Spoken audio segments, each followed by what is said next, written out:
Hi friends, എല്ലാ കൂട്ടുകാർക്കും പുതിയ റിവ്യൂയിലേക്ക് സ്വാഗതം. അങ്ങനെ ലാവണ്യ ഓടി വന്നിട്ട് പൂജാ റൂമിനടുത്ത് പോയിട്ട് അതിൽ പ്രാർത്ഥിക്കുക കേട്ടോ. ആ സമയത്ത് മുത്തശ്ശി മാറി നിൽക്കുക, അവിടെ നിന്ന് കുളിക്കാതെയും ദേഹശുദ്ധിയും വരുത്താതെയാണ് ഇവിടെ വരുന്നത് എന്ന് പറയാണ്. ഇവരെല്ലാവരും കുളിച്ച് ദേഹശുദ്ധിയൊക്കെ വരുത്തിയിട്ടാണ് വന്നേക്കണത്. ഈശ്വര, ഞാൻ ഇതെങ്ങനെ സഹിക്കും? ഇത് പെണ്ണ് എങ്ങനെയൊക്കെയാണോ വീട്ടുകാർ പഠിപ്പിച്ചെടുത്തേക്കണത്? ഇതിൻ്റെ പേരിൽ എനിക്ക് നിങ്ങളുടെ സഹതാപോ തോന്നണത്. നിൻ്റെ വീട്ടുകാർ പഠിപ്പിച്ചെടുത്തതല്ലേ നീ പാടുള്ളൂ എന്നൊക്കെ പറഞ്ഞിട്ട് മുത്തശ്ശി ദേഷ്യത്തോടു കൂടി അവിടെ നിന്ന് പറയുമ്പോഴേക്കും ലാവണ്യക്ക് വിഷമമായിട്ട് അവിടെ നിന്ന് ഇറങ്ങി പോവാണ്. അതിനുശേഷം മുത്തശ്ശി പറയുന്നുണ്ട്, ഷോ ആ പെണ്ണിനോട് നല്ല മര്യാദകളൊക്കെ ആരും പഠിപ്പിച്ച് മര്യാദയ്ക്ക് നടക്കാൻ പറയാമെന്ന് പറഞ്ഞിട്ട് മുത്തശ്ശി അവിടെ നിന്ന് പോകുക കേട്ടോ. അതിനുശേഷം മനോരമ പറയുന്നുണ്ട്, ഷോ എൻ്റെ മൈ ഗോഡ്, ഈ സ്ത്രീക്ക് എന്താണിത്? ആ പെൺകുട്ടി അറിയാണ്ടൊന്ന് ആ താലത്തിൽ തൊടാൻ വന്നതിനാണ് ഇത്രമാത്രം ഒച്ച ഉണ്ടാക്കിയതെന്നൊക്കെ പറയുന്നുണ്ട്. അതിനുശേഷമാണെന്നുണ്ടെങ്കിൽ നമ്മുടെ ശ്യാം പറയുന്നുണ്ട്, ഞാൻ പോയിട്ട് വരാം രാജകുമാരി എന്ന് പറയുമ്പോൾ നമ്മുടെ അഞ്ജയുടെ മുഖം മാറുവാണ്. ശ്യാം പറയുന്നുണ്ട്, ഞാൻ പെട്ടെന്ന് പോയിട്ട് വരാമെന്നേ, നാളെ രാവിലെ ആകുമ്പോൾ ഞാനിവിടെ ഉണ്ടാവും, അത്യാവശ്യം വേണ്ടല്ലേ മോള് പോണത് എന്ന് പറയുവാണ്. അതിനുശേഷം പറയേണ്ടത്, നീ മുത്തശ്ശിയെടുത്ത് ഇതിനെക്കുറിച്ചൊന്നും സംസാരിക്കേണ്ട കേട്ടോ, ലാവണ്യയുടെ കേസ് വെറുതെ വഴക്കുണ്ടാക്കണ്ട, ഞാൻ വന്നിട്ട് സംസാരിച്ചാൽ മതി എന്നൊക്കെ പറഞ്ഞിട്ട് ശ്യാം അവിടെ നിന്ന് പോവുകയാണ്.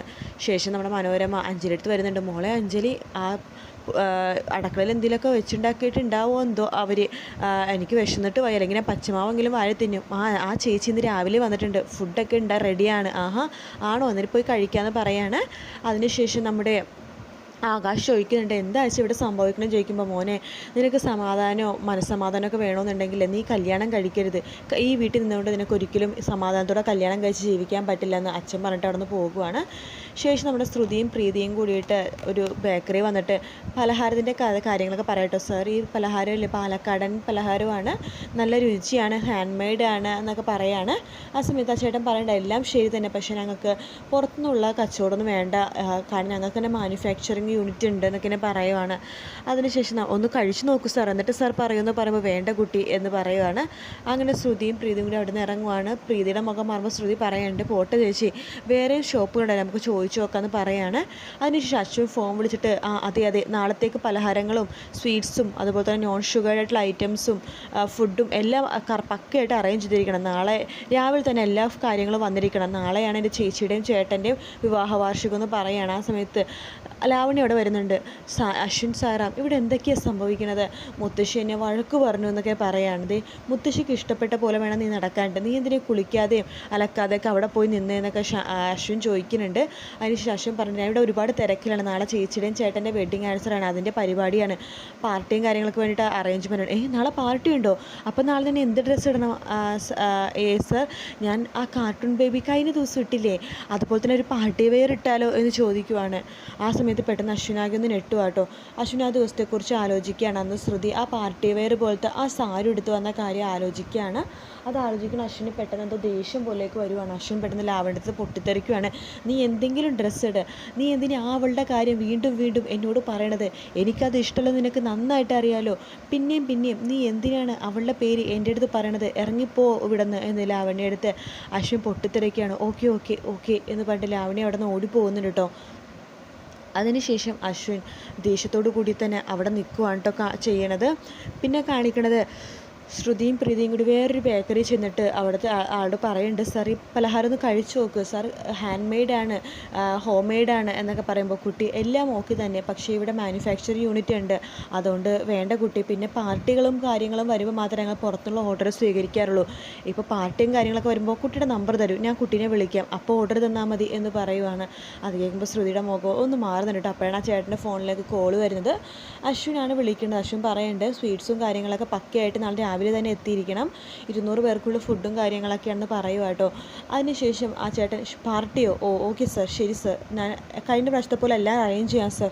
എന്നിട്ട് ആ സ്റ്റാഫിനോട് പറയുന്നുണ്ട്, എടോ എത്രയും പെട്ടെന്ന് സ്വീറ്റ്സും കാര്യങ്ങളൊക്കെ റെഡിയാക്കണം. അയ്യോ സാർ, സ്വീറ്റ്സ് ഉണ്ടാക്കണ ബോയ് നാളെ ലീവാണല്ലോ. എടോ ഇനിയിപ്പോൾ എന്ത് ചെയ്യും? നമുക്ക് എല്ലാ വർഷവും ഓർഡർ തരാനുള്ള വ്യക്തിയായി വിളിച്ചതെന്ന് പറയുമ്പോൾ, സാർ ഇവർ പറഞ്ഞില്ലേ ഹാൻഡ് മെയ്ഡാണ്, ഹോം മെയ്ഡാണ്, പാലക്കാടൻ സ്വീറ്റ്സ്, ഏകദേശം അതേപോലത്തെ സ്വീറ്റ്സിന് അയാൾ ഉണ്ടാക്കണം, ഇവരുടെ കയ്യിൽ സ്വീറ്റ്സ് ഓർഡർ ചെയ്താലോ എന്ന് അയാൾ പറയുമ്പോൾ ശ്രുതിക്ക് വല്ലാത്ത സന്തോഷം തോന്നുന്നു. അതേ സർ, ഞങ്ങൾ നാളത്തെ ഓർഡർ എടുക്കാം എന്ന് പറയുമ്പോൾ കുട്ടി, ഇത് തമാശക്കളിയല്ല, ഒത്തിരി വലിയൊരു ഓർഡറാണ്. എത്ര പേർക്കുള്ള ഓർഡറാണ് സർ? 200 പേർക്കുള്ള ഓർഡർ. ഇനി കുറച്ച് സമയമുള്ളൂ, നാളെ രാവിലേക്കുള്ളിൽ ഓർഡർ വേണം എന്ന് പറയുമ്പോൾ അതൊക്കെ ഞങ്ങൾ റെഡി ആയിക്കോളാം സർ. പിന്നെ വേറൊരു കാര്യം, നാളെ പാർട്ടി കഴിഞ്ഞിട്ട് പൈസ തരാൻ പറ്റുള്ളൂ. അതുകൊണ്ട് നിങ്ങളുടെ പൈസ എടുത്ത് ചിലവാക്കിയിട്ട് തന്നെ വേണം സ്വീറ്റ്സ് ഉണ്ടാക്കാൻ. അതൊക്കെ ശരി സർ, ഞങ്ങൾക്ക് കിട്ടുന്ന ആദ്യത്തെ ഓർഡറല്ലേ, ഞങ്ങൾ മാക്സിമം ഗംഭീരമായിട്ട് തന്നെ ഉണ്ടാക്കാം. നോക്കൂ കുട്ടി, നല്ല വലിയ ഓർഡറാണ്, വലിയ ആൾക്കാരുടെ ഒരു പരിപാടിക്ക് വേണ്ടിയിട്ടാണ്. അതുകൊണ്ട് പക്ക ഓക്കെ ആയിരിക്കണം. അതൊക്കെ ഓക്കെ ആയിരിക്കും സർ. സാർ ഇതൊന്ന് കഴിച്ച് നോക്ക്, എന്നിട്ട് സാർ അഭിപ്രായം പറയുമെന്ന് പറയുമ്പോൾ അയാൾ കഴിച്ച് നോക്കിയിട്ട് സ്വീറ്റ്സൊക്കെ സൂപ്പറായിട്ടുണ്ട്, ഇതുപോലെ തന്നെ നാളെ ഉണ്ടാക്കിയിരിക്കണം. ഗുലാബ് ജാം, അതുപോലെ തന്നെ ജിലേബി, മൈസൂർ പാക്ക് എല്ലാം വേണം, എല്ലാം 200 എണ്ണം വെച്ച് വേണമെന്ന് പറയുമ്പോൾ പ്രീതി ചോദിക്കുന്നുണ്ട്, ശ്രുതി നമ്മളെ കൊണ്ട് പറ്റുമോ? എല്ലാം പറ്റും ചേച്ചി. ചേച്ചി മിണ്ടാതിരിക്കുന്നു പറയുവാണ്. ശരിയെങ്കിൽ നിങ്ങളുടെ നമ്പറും കാര്യങ്ങളൊക്കെ തരൂ, നാളെ രാവിലെ 8 മണിയാകുമ്പോൾ സ്വീറ്റ്സും കാര്യങ്ങളൊക്കെ ഇവിടെ എത്തിയിരിക്കണം. ഓക്കെ സർ, ഓക്കെ, വളരെ നന്ദിയുണ്ട് സർ എന്ന് ശ്രുതി പറയാണ്. പ്രീതിക്കും സന്തോഷമാവുന്നുണ്ട്. അങ്ങനെ ആ സ്റ്റാഫ് വന്നിട്ട് അവരുടെ നമ്പറും കാര്യങ്ങളൊക്കെ ചോദിക്കുകയാണ്. പിന്നീട് കാണിക്കണത് നമ്മുടെ ശ്രുതിയും പ്രീതിയും വീട്ടിൽ വന്നിട്ട് കുടുക്കയൊക്കെ തല്ലി പൊട്ടിക്കുക കേട്ടോ. 500, 600, 700 എന്ന് പറഞ്ഞ് ശ്രുതി എണ്ണമാണ്. ഷോ, ഈ പൈസ ഒന്നും തികയില്ലല്ലോ ചേച്ചി, ഒരു 7000 രൂപയെങ്കിലും വേണ്ടി വരും. ഞാൻ നിന്നോട് അപ്പോഴേ പറഞ്ഞല്ലേ ശ്രുതി, ഇത്ര വലിയ ഓർഡറൊന്നും ആദ്യമേ എടുക്കേണ്ടെന്ന്. ചേച്ചി, അപ്പോൾ ആ ഓർഡർ എടുത്തില്ലെങ്കിൽ നമുക്ക് അതുപോലത്തെ ഒരാർഡർ ഇനി കിട്ടില്ലായിരുന്നു എന്ന് ശ്രുതി പറയുവാണ്. അപ്പോഴേക്ക് അമ്മായി വരുന്നുണ്ട്. ഓഹോ, നിങ്ങളുടെ എണ്ണിപ്പിറക്കി ഇതുവരെ തീർന്നില്ലേ? എടി പിള്ളേരെ, അത് എണ്ണിപ്പിറക്കിയാൽ നിങ്ങൾക്ക് ഉള്ള പൈസയൊന്നും ആവില്ല.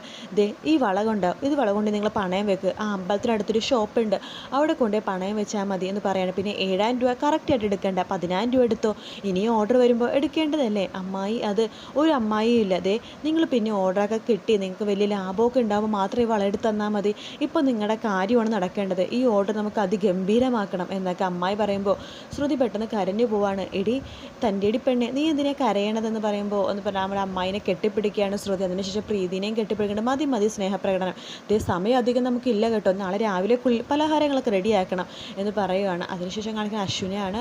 അശ്വിൻ അലമാരയിൽ ഒരേ സാധനങ്ങൾ എടുക്കുന്ന സമയത്ത് ഒരു ചെറിയൊരു ബോക്സ് തുറക്കുമ്പോൾ ശ്രുതിനെക്കുറിച്ച് ആലോചിക്കുകയാണ്. അന്ന് ശ്രുതിയുടെ മാല പൊട്ടി നിലത്തേക്ക് വീഴുന്ന മുത്തുകളുണ്ടല്ലോ, ആ മുത്തുകളാണ് കേട്ടോ ആ ബോക്സിൽ. അത് ദേഷ്യം വന്നിട്ട് അശ്വിൻ നിലത്തേക്ക് വലിച്ചെറിയുവാണ്. അതിനുശേഷം അശ്വിൻ മനസ്സിൽ പറയുന്നുണ്ട്, ഈ പെണ്ണിൻ്റെ മുഖം എന്താ എപ്പോഴും എനിക്കിങ്ങനെ ഓർമ്മ വരുന്നത്, എനിക്ക് മനസ്സിലാവുന്നില്ലല്ലോ. അങ്ങനെ ഒരു പെണ്ണിൻ്റെ മുഖം കണ്ടിട്ട് അങ്ങനെ ദുർബലനാവുന്നവരല്ല ഈ അശ്വിൻ സായിറാം എന്ന് പറഞ്ഞിട്ട് ഇനി ഒരിക്കലും ഞാൻ അവളുടെ മുഖം ആലോചിക്കില്ല എന്നൊക്കെ അശ്വിൻ മനസ്സിൽ വിചാരിക്കുകയാണ്. അതിനുശേഷം കാണിക്കുന്നത് പ്രീതിനെയും ശ്രുതിനെയാണ്. അവർ കൊണ്ടുവന്ന സാധനങ്ങളൊക്കെ കറക്റ്റ് ആണോ എന്ന് നോക്കുക കേട്ടോ. ശർക്കര, നെയ്യ്, പഞ്ചസാര എന്നൊക്കെ പറഞ്ഞ് ശ്രുതി ഓരോരോ സാധനങ്ങളുടെ ലിസ്റ്റ് പറയുമ്പോൾ അതെല്ലാം കറക്റ്റായിട്ടുണ്ട് ശ്രുതി എന്ന് പ്രീതി പറയുന്നുണ്ട്. ഹാവു, സമാധാനമായി എന്ന് ശ്രുതി പറയണമെങ്കിൽ നമുക്ക് തുടങ്ങിയാലോ എന്ന് പറയുമ്പോൾ അമ്മായി ഓരോരോ സാധനങ്ങൾ എടുത്തു വെച്ചുകൊണ്ടിരിക്കുകയാണ്. പെട്ടെന്ന് ശ്യാം വരുന്നുണ്ട്. ആഹാ, ഇതാരും ശ്യാമോനോ, ഒരുപാട് നാളായാലോ, ഞാൻ വിചാരിച്ചു ഞങ്ങളെയൊക്കെ മറന്നു എന്ന്.